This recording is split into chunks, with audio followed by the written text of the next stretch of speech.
Good morning, Hartsville Pike family and friends. Hope you're having a beautiful day.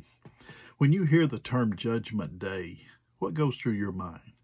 Have you ever sat and thought about what that day is going to look like? Maybe you've envisioned a long line, standing in a long line, and it goes as far as you can see. And maybe you've wondered, well, how long is judgment going to take with everybody who's ever lived standing in judgment? Maybe you've thought what it would be like to stand before God and his son Jesus Christ, to whom he has given judgment. How's it going to feel to stand before them? Maybe you've thought about standing there trembling and breaking out in a sweat, and maybe you're scared and you're wondering, am I going to make it to heaven? What will the verdict be? John tells us how we should feel at judgment.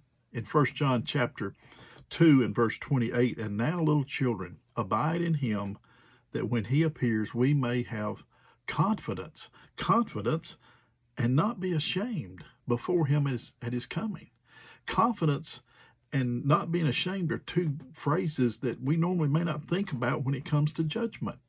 And then over in chapter 4, verse 17, love has been perfected among us in this, that we may have boldness in the day of judgment. We have confidence. He says, don't be ashamed. And then he uses the word boldness in judgment. Have you ever thought about being confident on the day of judgment?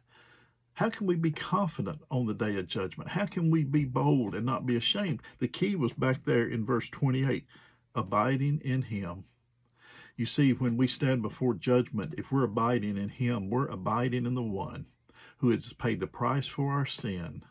We are in the presence of a friend, one who is our Redeemer, who has paid the ransom for our sin, who is there on our behalf. We do not stand there alone, but our confidence is not in self. Confidence is not in our works.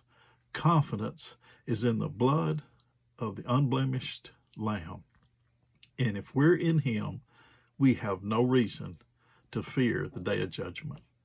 May God bless you. And remember, God loves you. And because he does, make it a wonderful day.